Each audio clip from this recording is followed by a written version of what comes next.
Hello, everyone. Thanks to the folks who have joined. We're just going to let people come into the room and get started in a few minutes.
All right, well, we've got a couple of people here. As we wait for people to join the webinar, I'll go ahead and kick us off. Today's webinar will be about navigating successful IND submissions. So welcome, everyone. We appreciate you joining.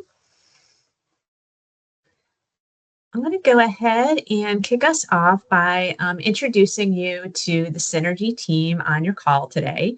I'll start. I am Nancy Gasper-Smith. I'm the moderator of the session today. I got my start like many medical writers do. I did PhD in immunology, a postdoc at Duke, loved the science, didn't love being at the bench. And so I found my way to a contract research organization and the medical writing group. And so now I lead the medical writing group here at Syner-G. We are a group of over 20 of us, including dedicated in-house QC specialists that QC everything we write. And we have 18 medical writers who have experience across a broad spectrum of clinical development documents. We write everything from pre-IND briefing books all the way through the IND components, and then continuing on through protocols, CSRs, and clinical components of marketing applications. And so I'll pass the baton to Drew to introduce himself. Awesome. Thank you, Nancy. I think I'm wearing the same shirt and coat as in my picture, so that's great. So Drew Barlow, I lead the regulatory teams within Syner-G. I'm a regulatory professional, regulatory geek for over 22 years here, getting my start in regulatory CMC and working for the Food and Drug Administration. Our regulatory teams within Syner-G really comprise of nearly 80 individuals in the sub-professions of regulatory CMC, regulatory operations, submission management, project management, and general regulatory strategy. We do a lot of INDs and a lot of marketing applications. I'm really happy to sort of share some of our tips and tricks in navigating the ever-changing world of regulatory compliance. So yeah, and I'll hand it over to my colleague, Kasturi.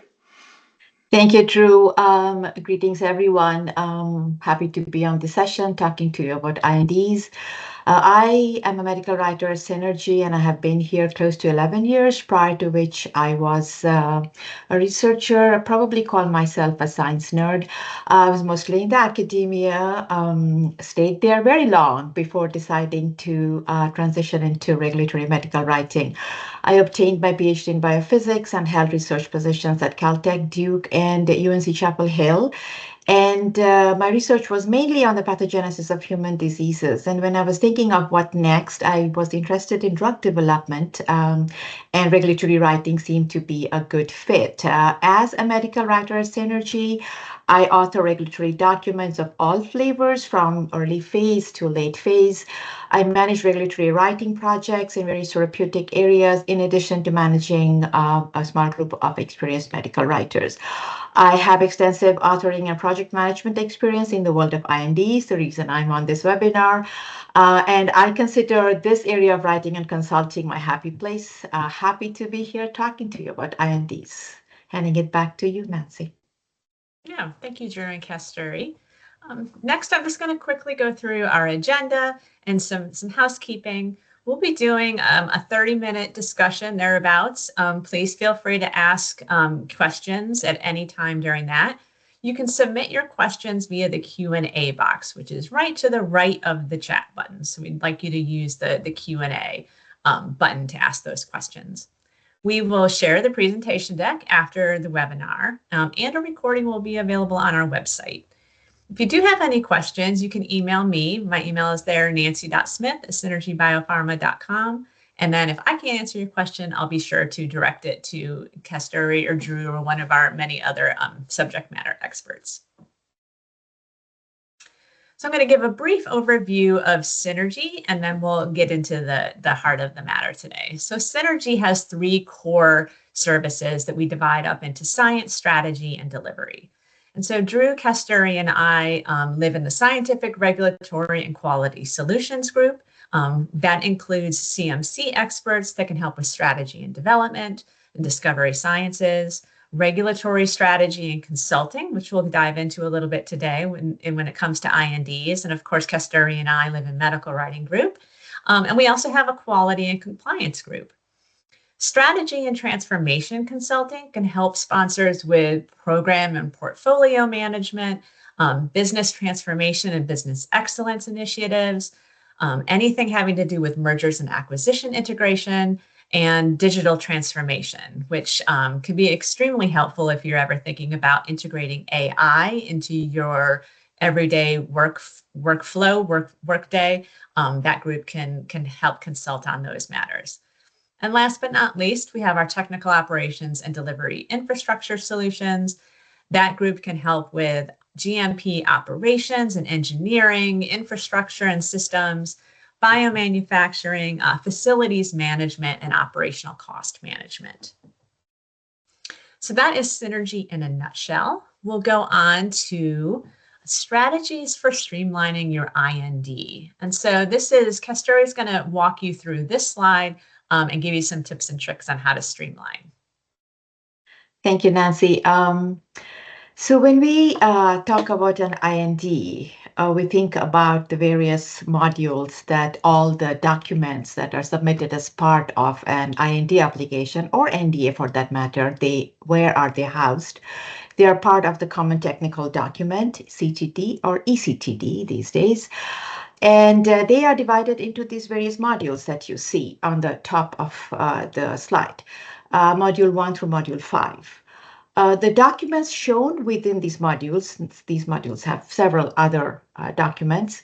The ones that we are showing you here are the ones that medical writing will write in the modules. I will go through them. So in Module 1, we have the investigator's brochure and the GIP. In Module 2, we have non-clinical and clinical summaries. I'm skipping over to Module 5, which houses the protocols, all clinical material, and the clinical study reports. One note about the CSRs in this Module 5 is that they are typically provided by the sponsors for the INDs, which are not your initial IND, that is, INDs that will be presenting previous human experience. Initial INDs will not have CSRs. M3 is the module that medical writing at Syner-G is not an expert in. These are the quality documents, and my CMC colleagues at Syner-G cover those. Module 4 is grayed out intentionally because that houses all the non-clinical study reports, which are provided by the sponsor and are the source material for what we write in Module 2, non-clinical parts of it, that is. The key focus areas, once again, as a medical writer for an IND, are going to be the documents in Module 1, 5, and 2, which do bulk of the writing. And when we think about a strategy, the best strategy for writing an IND, authoring these various documents across the modules, the most important thing to bear in mind is that these documents are interconnected. And we start writing with this connection or flow of information in mind. So, just a brief overview of what it is that we get out of these various modules as a reviewer, what are we looking for. So the non-clinical modules, the M2.6s, will answer the question, what is drug development program? What is your drug development program all about? And those will be answered in your pharmacology summaries, your pharmacokinetic summaries, toxicology summaries. These are the M262 and 3, 4 and 5, 6 and 7. Easy way to remember is that the odd numbers are tabulated summaries, even numbers are the written summaries. And the other question that the M2 non-clinical summaries will answer is it safe to conduct the IND opening clinical study? And the safety comes from the toxicology summaries, studies done in animals, of course, dosage extrapolated to human for an initial IND. M5, the protocol, on the other hand, is going to give the details of the IND opening clinical study, excuse me. Coming back to the M1, which medical writing will cover investigator's brochure and the GIP, General Investigational Plan. The IB is going to be the full story of your drug development program, including future direction, a small part of it, including what risks can be anticipated or expected, while the GIP will cover only the plan for the upcoming human studies, if you have planned more than one and you want to tell the regulatory agency about it. But definitely the details of your immediate opening study. So let's start with the writing of the module, the 2.6s and the 2.7s, the non-clinical and the clinical summaries respectively. These individual documents are written in 2 phases. That's how Syner-G covers the writing. We do a draft 1 and a draft 2 before we take these documents to finalization.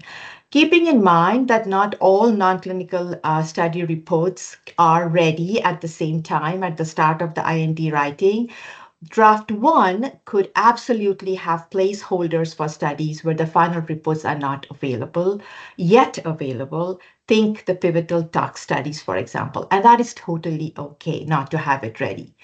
What we would do is we would write with placeholders in place and carry on.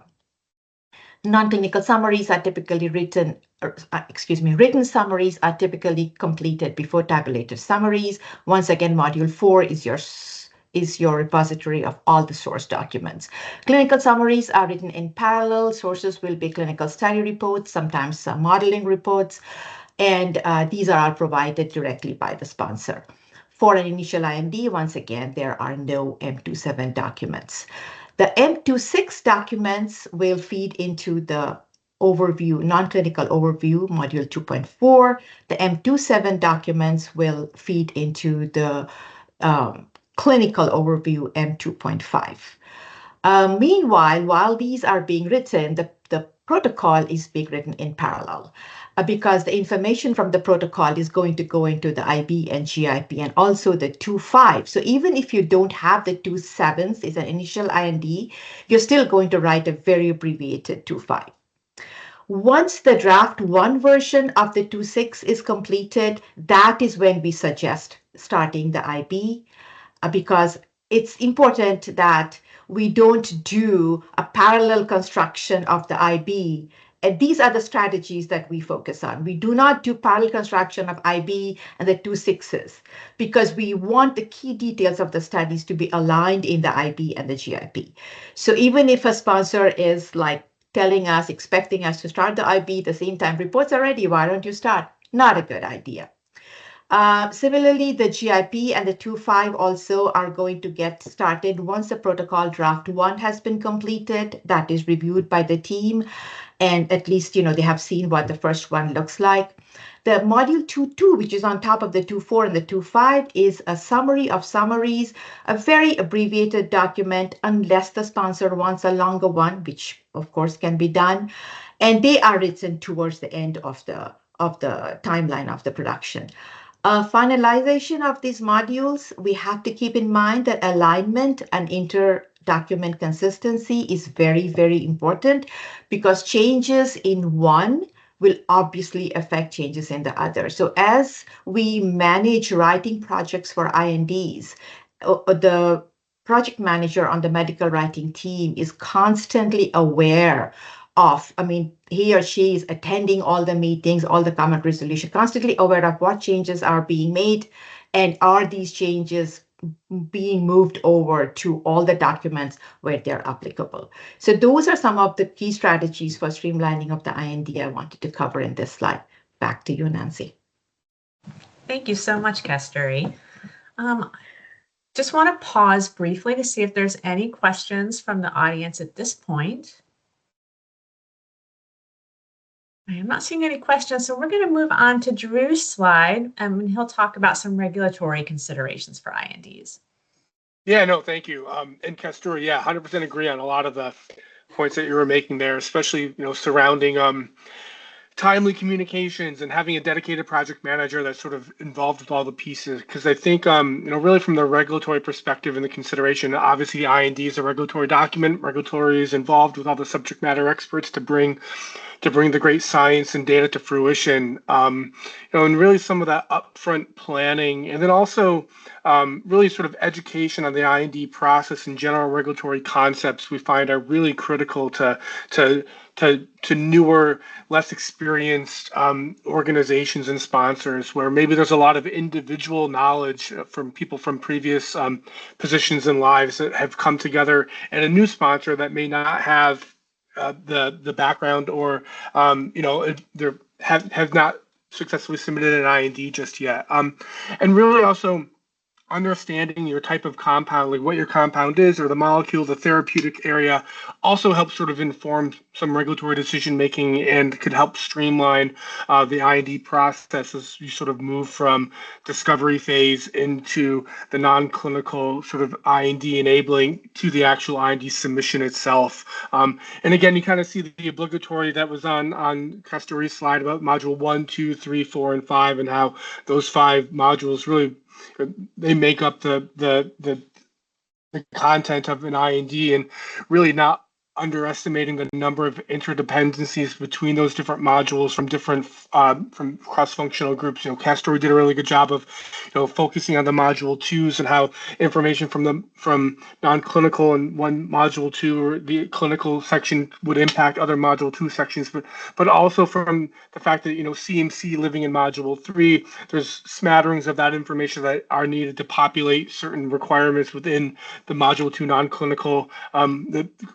the non-clinical and clinical overviews. The IB has some CMC information in it as well, and obviously, you can't write the protocol in isolation. You need to understand what's being dosed, how it's being dosed, and how it's being stored. So, really looking at those different cross-functional groups and setting up those roles and responsibilities as you kick off the IND is really kind of paramount. I think we'll get into some additional comments a little bit later, but major considerations again that we think through are sort of starting with the end in mind. That's why you see the target product profile sort of as the output, or the not the output, but like the foundation and basis and living document that everyone sort of agreed to and marching towards, that influences the content and the data that's being presented within in the IND itself, and helps with some go no go decisions as you move further into development. Above that, we sort of talk about discovery versus development, and this is sort of based on, again, if you're that organization, small, mid-sized biotech that has a robust early development pipeline that's not quite to clinic, it's a change in mindset when you're in discovery versus when you're in actually moving to the clinic. Specifically, in discovery, research is the mindset. Good scientific principle sort of, is the rule of law and rule of the land. As you move into development, right, there's regulations and regulatory compliance that you need to fall to. The development mindset also includes a little bit more of again, that thinking about the end in mind with the eventual commercialization, because ultimately that ends to be the goal to move into pivotal clinical and into that. But yeah, so I'll talk a little bit more about that later on. I mean, I think specifically really just focusing on understanding uh, the tools that are at hand to help expedite writing, and tools are such as, simple as SharePoint, right? Simple as not as simple, but like, a collaborative cross-functional review tool, project management tools, content outlines, and really having open lines of communication with the uh, the individual members of the team whose roles have been sort of defined as you move into the IND writing phase. Yeah, I'll pause there and turn it back to Nancy. Great. Thank you so much, Drew. Let's see. I'm going to pause for a minute, see if there's any questions. All right, not yet. So I'm going to go ahead and talk about some real world examples. Syner-G has, subject matter experts with deep experience in early phase development. And so time and time again, we've seen common problems. We've, helped sponsors with over 300 assets, over 200 INDs have been filed with Syner-G support, as well as over 30 NDAs and BLAs. First and foremost, delays and coordination issues. And so these can just be due to source reports arriving from different vendors at various times during the IND development. We've got number two, incorporation of last minute non-clinical studies that weren't included in the original scope and timeline. They may come as a surprise. Those can cause potential delays and resourcing challenges.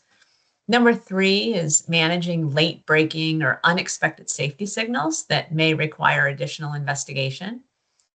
Number four is kind of a lack of clarity within the sponsor on risk tolerance and culture.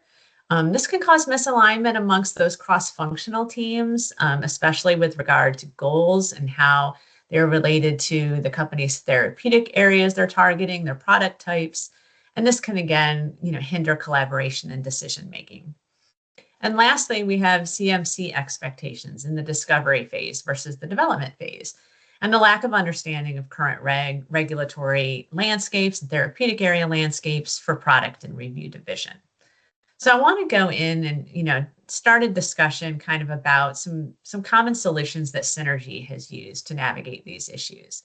And I think one of the, first things I think of when I'm looking at, our number one problem about delays is just, our favorite types of clients are the ones that are very proactive in planning and really understand the importance of upfront planning. So, what are some of the strategies that sponsors can take for effective upfront planning to kind of educate those cross-functional teams on IND submission expectations and to align everybody to the goals across that therapeutic area?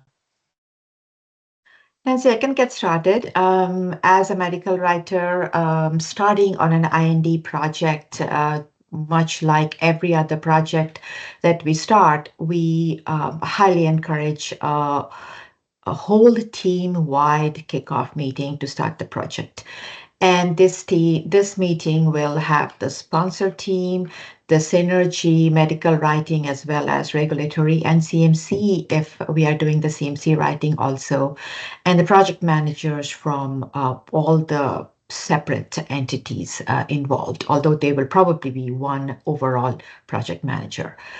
And this kickoff meeting is we do a deeper dive compared with traditional kickoff meetings because we really need to understand a lot of things as we start. Nancy mentioned planning, and this is where the planning starts.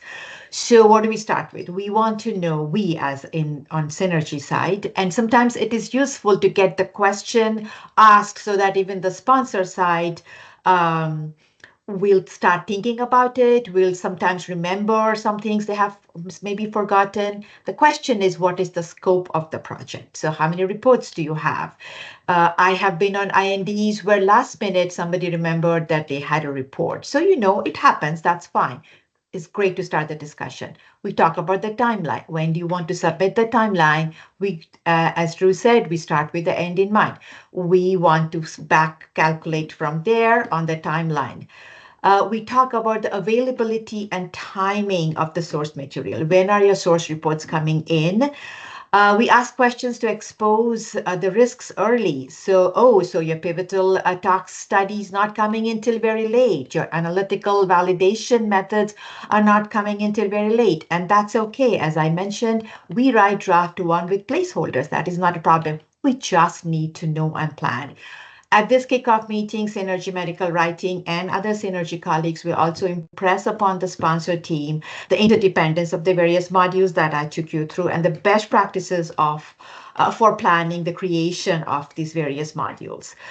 We, as Syner-G Medical Writing in particular, will explain the writing and review process, and then we are going to go ask the sponsor, who are your reviewers? We have the RACI matrix. Who is involved? Who is informed? Who is making the decision? Who are your key stakeholders? When are they reviewing? So what are the availabilities? Because we are going to go ahead and make calendar invites for all the meetings and everything. So it's a long process which starts off with a kickoff meeting, and then of course we follow it with periodic meetings, and we can talk about that later. So I'll hand it back to you, Nancy, unless there are any specific questions. Yeah, maybe. Oh, sorry, Nancy. Go ahead. No. Go ahead, Drew. Yeah, I was going to jump in and just sort of maybe reiterate a few things that Kasturi sort of mentioned. And I think, from our view, a lot of sponsors put a lot of upfront planning into like NDAs and BLA writings. And what we try to do is sort of apply the same type of consistency and some of the tools and some of the concepts to NDA or BLA writing to really the IND writing and having that planning up front, the roles and responsibilities, a RACI or a matrix of the cross-functional individuals responsible for content and or authoring and or review, and having that spelled out up front.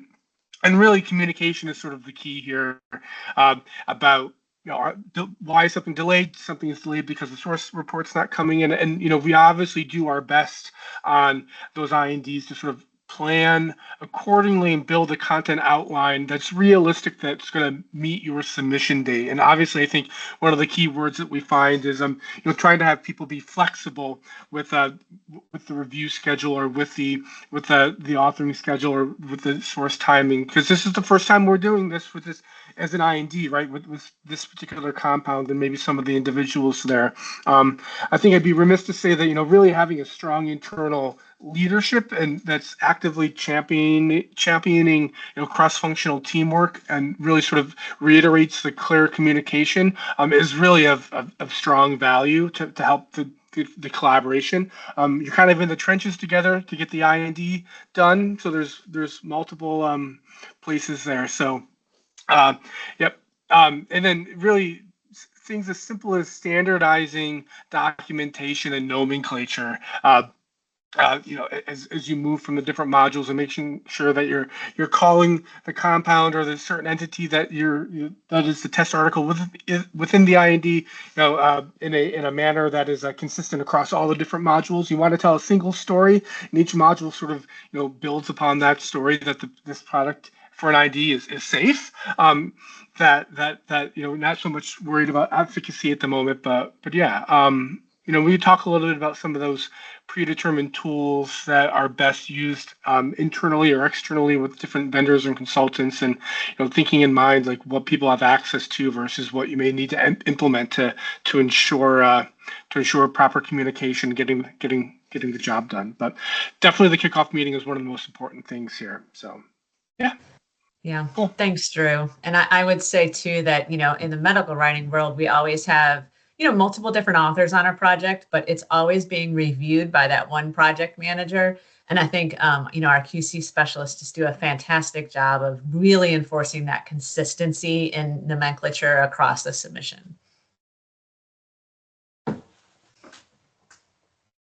right. Let's see. I'm going to kind of skip over to problem number 4, and just thinking about understanding a client's risk tolerance and culture.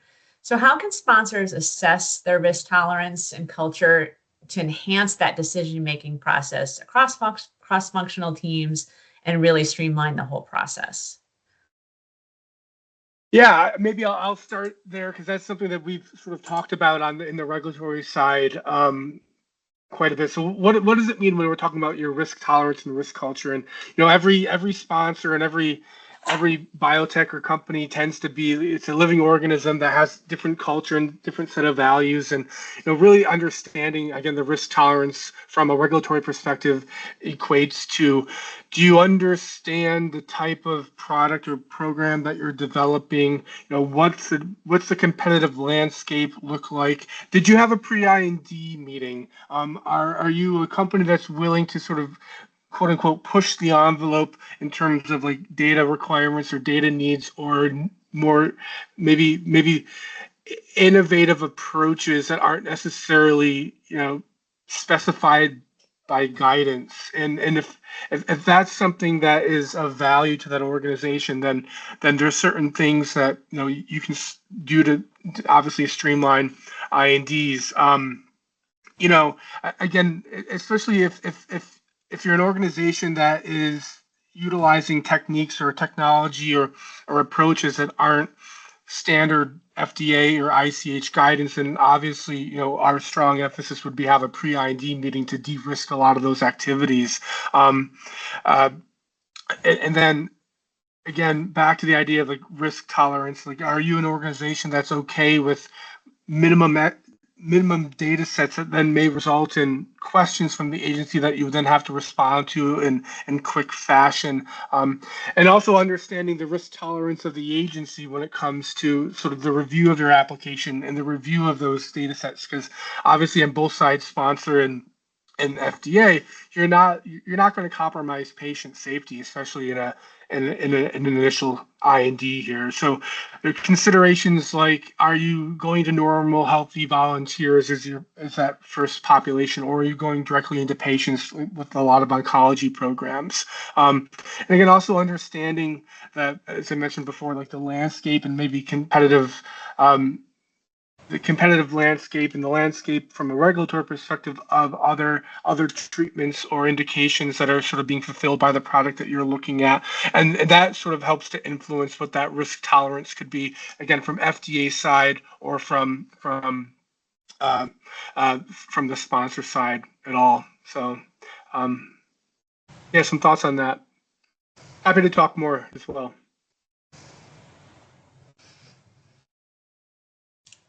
All right, I don't see any questions quite yet. So I'm gonna kind of touch on a word that you've both used quite a bit today, and that's flexibility. And so, flexibility and timelines along with, source data management, we know that's critical. What are some collaborative approaches you've used to handling any late breaking studies or late breaking safety signals, and, the variety of different source reports coming from vendors at different times? Yeah, I can get started on that, Nancy.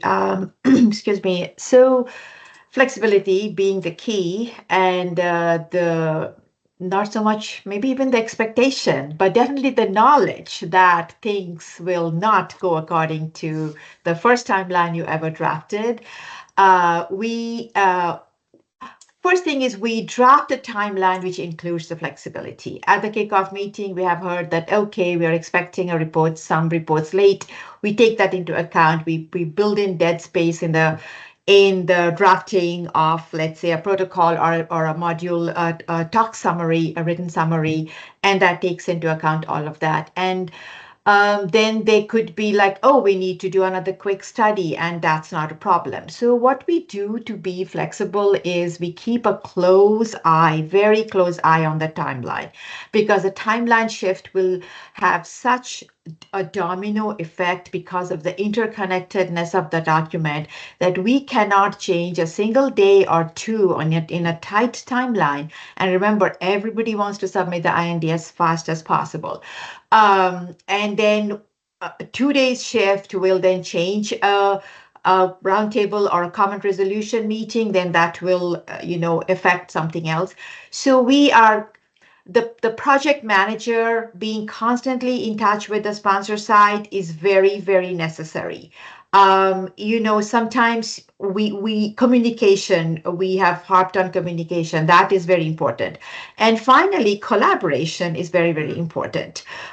We sometimes have to do things that were not even on the timeline.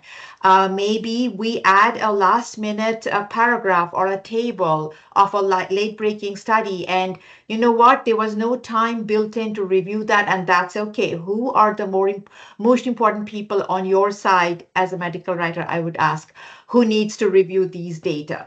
And then give it to them, and they quickly check it. It comes back. Yeah, it could be off hours for me. Not important. We are on the IND. We have the same goal. We want to submit it. And that's how we do it. Flexibility is key. Collaboration is key. Understanding and understanding the team dynamics also is very important. You get to know who is going to be a quick reviewer, who is not going to be a quick reviewer, and you work accordingly as a medical writer. Yep. Yeah, I mean, I would echo that as well, Kester. I mean, I think we deal with a lot of, really strong high IQ, but also a lot of EQ. The emotional quotient, understanding sort of again that culture and sort of how best people like to review, and understanding the manner in which people receive information or provide information, and really having open communication, lines of communication is really critical. And again, obviously flexibility on the sponsor side, on your vendor side, understanding that the project manager sort of is assigned to the overall IND is working the best to mitigate any risk and sort of understand all the moving pieces. And again, if you're eating up time on a particular review or particular section, that's going to eat into time that will allow for proper quality control and QC of that document, and then ultimate publishing. Because really, it's we like to have that detailed content outline and the plan with all the different reviews to inform the proper stakeholders. But again, understanding that the ultimate goal is a successful submission and acceptance by the agency at the end, and really sort of marching towards that end goal and having that potential room to move things by a day with that flexible nature, or eating into time that maybe wasn't necessarily value added at the beginning. I think we find, and Castori jump in as well, like I feel like some if you don't have that strong kickoff meeting, that there's some time that is potentially wasted at the very beginning of the endeavor to file the IND, and that sort of compresses the overall timeline towards the end. So using all the time wisely when source documents are coming in, and using that cascading approach to try to get things done as things come in that aren't linked to other sections is really sort of beneficial to a lot of those sections.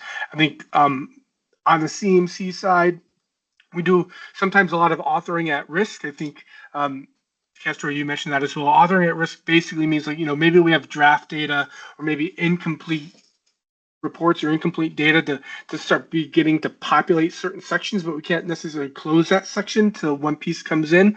But knowing that 99% of that data is going to be accurate, and sort of trying to move that section along, but flagging it prior to submission, just make sure there's a quick check there. And then really the idea of communication in one source of like that central truth. So what is that repository or SharePoint or Ignite or whatever system you're using, that's where everyone is working out of, and then streamlining that communication, or really sort of understanding what the late breaking, and that's why a strong project manager on the IND or submission manager is really sort of that linchpin to getting a lot of this done. And then again, having those sort of regular meetings with status updates and check-ins, so there are no surprises, that when there is something that is late breaking, that you've already got something on the calendar to further discuss, or utilizing some sort of communication tool like Slack or Teams to quickly message potential changes that's going to inform some other groups, and could potentially impact the timing of that approval, or not approval, but document completion. Yeah, and I just thought of something. as we talk about the best practices, communication, collaboration, sometimes medical writers working in areas that the sponsor is not expecting you to do. In other words, I've seen source reports that sometimes they're final, but guess what? They had an error.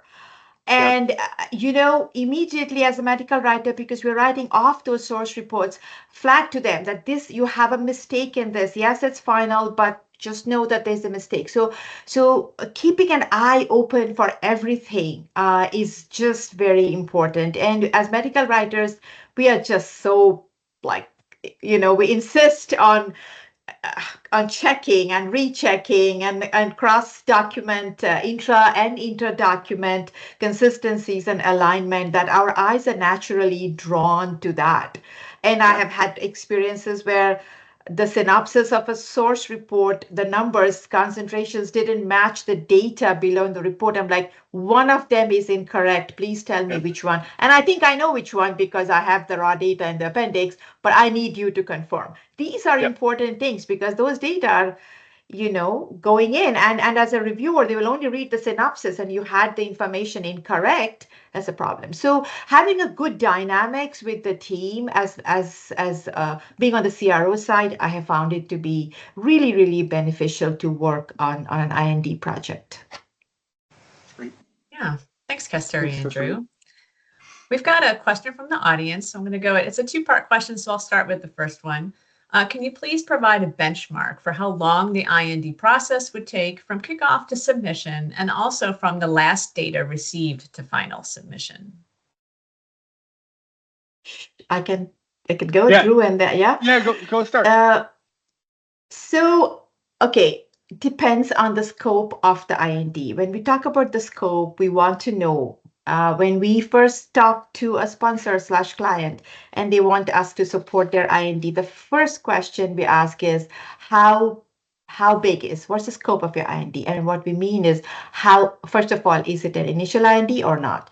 If it is an initial IND, then how many non-clinical reports do you have? We consider an IND with approximately 30 to be a mid-size, 30 to 40 to be a mid-size. And for that, I would say 3 month is a comfortable period for us because at Syner-G Medical Writing, what we would do, and we are talking only about writing the documents I talked about, I flagged, is we would have multiple writers. We will it's not like the same person is writing every document. That would not work. And so we will make it happen. 3 months is what we say. And if it needs to be tightened, sure, we'll put in more resources. We will do that.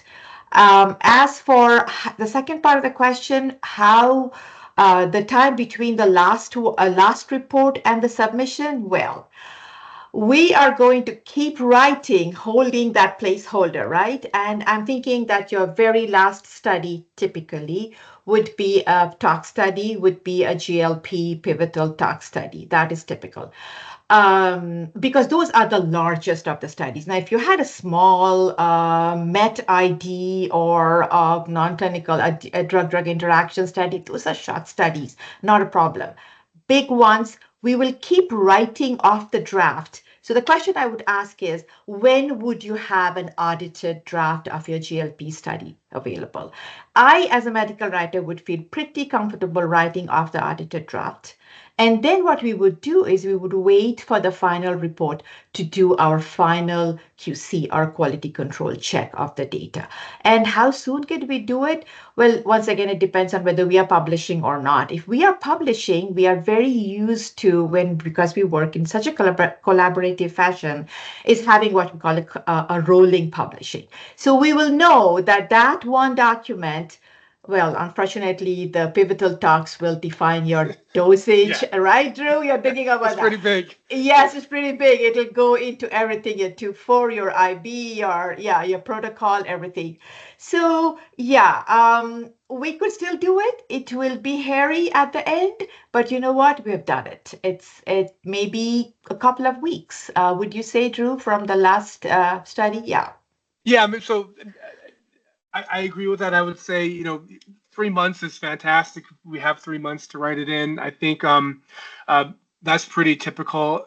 Utilizing that kickoff meeting and that content planning and understanding when, and what we like to do is like not all documents are created equal. Not all reports are created equal, as Castori was saying. And there's certain things that you really need to have in the submission that is going to be acceptable for FDA to then say you may proceed with their clinical study. And one is that GLP tox study. So if we know at the kickoff meeting if that vendor is not supplying that report to like 4 days before you want to submit your IND, we'll have that hard conversation to say that's probably not realistic. Now, other data in other sections like CMC especially can be rate limiting when it comes to some complex dosage forms where like that maybe release data or 1 month of GMP stability data is coming in a week before the submission or 3 days before the submission. We try to make that work, knowing that we will draft those sections. And again, going back to like risk tolerance, like are you okay with submitting a draft audited report as part of that pivotal clinic or the the GLP type study? Some sponsors would not be comfortable with that. They want the final signed off report. That's part of the consideration. So to the second part of the first question, it could be a couple of days if it's like a stability data point in the CMC section, or it could be a couple of weeks if it's really that pivotal non-clinical study that needs to be in there. And again, we try to hash that out at the CMC at the kickoff meeting, because sometimes lead times on different sections are really dependent upon the complexity of the molecule that you're looking at. ADCs are much more complex than a typical new chemical entity where the final clinical dosage form is going to be a solution, in a vehicle that's made at the clinical site, right? So, so I think when Castori started with "it depends," that's my favorite regulatory answer, and then we kind of fill in from there. Yeah. All right, thank you both. We'll go on to the part 2 of the question, which has to do with pre-IND meetings. How do you recommend sponsors approach that pre-IND meeting, and how far in advance or close to the submission would you recommend that sponsors plan for that pre-IND meeting? I'll start. Really good question. I'll start with "it depends," but there's some rules of the trade in there, and really as a regulatory person, especially if you're a newer sponsor in it with an IND that is not necessarily how do it really sort of depends on potentially the review division, the way that you're going to manage the protocol, some of the non-clinical study designs. So if you're in the boat where like you really need input on the non-clinical study design, that pre-IND meeting is going to be a lot further in advance than the actual IND submission, because you're trying to get buy-in on how you're going to run that critical GLP tox study. So that could be anywhere from 3 to 6 months, 8 months, 9 months in advance of when that actual IND submission is. Usually it's not within a year. We're strong proponents of asking pertinent questions to get buy-in from the agency, and also is sort of like introducing yourself as a sponsor in the compound to that particular review division and sort of building that rapport. But we don't want to waste the agency's time in asking sort of nonsensical or really sort of rudimentary questions that are sort of within the scope of any sort of guidance. But our recommendation is to really, if there's things that you want input on that isn't necessarily fully standard, to sort of vet that with the agency to de-risk some of those expensive, large non-clinical studies that need to be run. And then also input on the protocol and study design that you actually want to run within the clinic, to get that feedback up front as well. Dose selection, some of that information. We've had a handful of sponsors that have done, initial first in human studies, phase 1 studies outside the US, and they're coming to the United States to open an IND at phase 2. There's some pertinent questions there that you want to ask, like was that initial phase 1 study supportive of the U.S. population in terms of like dose selection and that. So there tends to be some questions there, and those studies, those interactions could be anywhere from, for I'm going to say 3 to 6 months prior to the actual IND submission. Yeah, there's no real codified answer.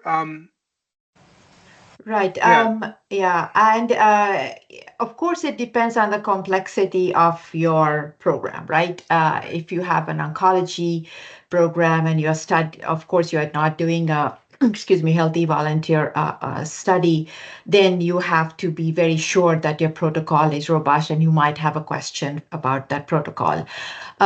You might also have, maybe you saw a safety signal in the talks and you might have a question about that. And then Drew mentioned ADC, and or you could have a very cutting edge technology where you have a lot of CMC questions, and for that you might want to ask.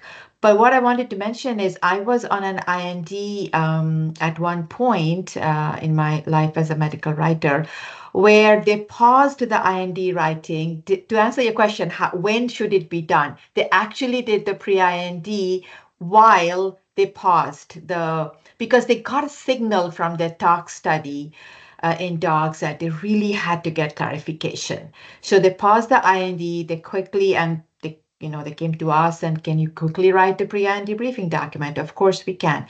And then that input was included in the IND. So it can be, a gamut of situations depending on what's going on with your program. Awesome. Thank you both. I'm going to go back one slide to kind of talk about how we link the development plan to commercialization. Often the connection between the therapeutic area, the study design, and development plans can be overlooked.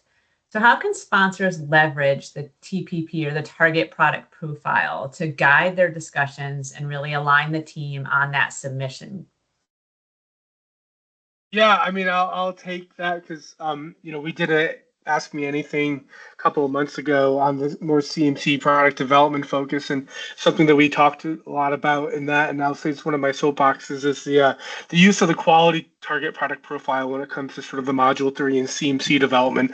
And obviously the quality target product profile comes out of the target product profile, which is really a great sort of, again, baseline fundamentals document that provides sort of a connection between the therapeutic area, study design, and overarching development plans. And the TPP is sort of really that document that helps leverage conversation and helps sets internal expectations and as a communication tool with FDA. So it was trying to define goal and success early really helps by utilizing that target product profile. And I know I should have had like an example one of what they look like, but usually there's you're looking at the end in mind being like, what's the end? The end is essentially like that commercial label and the disease indication, the dosing regimen, how the product is administered and stored. And by using that and working backwards to tailor, and it also keeps in mind like that competitive regulatory landscape within the sort of disease indication that you're within, helps keep that top of mind. I find even just like the makeup or the framework, how the TPP is built, sort of mirrors what that of what a traditional like core label looks like. Helps make decision it helps make decision making easier if you're setting minimum expectations, for each of those sort of things, where you may you don't want to prematurely kill a program, but if you're in phase 2 or moving to development and you're not being able to sort of leverage what that minimum requirement was, or getting to that desired requirement that's specified in the TPP, then maybe the product or program isn't worth pursuing. But conversely, also it really helps set the stage for like, wow, we're really ahead of the landscape and really ahead of the game, and that maybe there's ways for us to expedite development, that we have a real product here, and we could talk about those expedited pathways to get your drug to market faster with FDA as well. But yeah, really, I think just really kind of what you see in those TPPs, and I said earlier, and maybe just a little bit more detail, is talking through what's the minimum threshold for us to move to the next stage, and then what is the desired outcome, and keeping that measure, and again, as a communication tool internally, keeps folks informed. The Q8 and some of the other ICH guidance documents where we talk about the TPP, and when they first sort of came into concept 10, 20 years ago, it was ideally supposed to be like this tool that you would then submit to the agency as part of your IND and have them review. We've sort of backed away from that. It's more of an internal document to help guide decision making, but also, you can share pieces of it with the agencies sort of as you think through the different questions that you may have at different milestones along the way, including at the pre-IND, to make sure it's worthwhile sort of continuing to pursue that particular product or program. Yeah. Yeah, and as somebody who works on the marketing application side a lot, it's one of the first things I ask clients is whether they have a TPP. And it really does drive decisions well past, the initial filing of the IND. It can drive decisions all the way through your end of phase 2 meeting. And, it really can help you de-risk some of your decisions and document that. And it does speak to what you do want in your label and what you don't want in your label. And that's really what we're concerned about when we're talking about key messaging for an NDA or BLA is really everything needs to be, tracked back to that label. So the target product profile is really foundational. Yep. Yeah, we kind of talk about like the data accuracy and sort of, we talk about source data and where does that live? How do you back up that claim? And that's why that living TPP, where you have certain claims in there, you need to map that to some sort of source data or data generation, either from the past, current, or in the future. And it helps sort of understand like, oh, well, how do we ensure that we can make that claim? Maybe additional studies need to be done to support that, which it's really helpful if you're prior to pivotal clinical thinking through that stuff, that you're not getting to pre-NDA and having FDA review certain things and they're like, you can't substantiate. How do you substantiate that claim? So again, it's sort of streamlining the entire development paradigm from IND all the way to marketing application. Yeah. Well, good. Wow. Well, thank you both so much. I'm just going to, check with the audience to see if we have any other questions.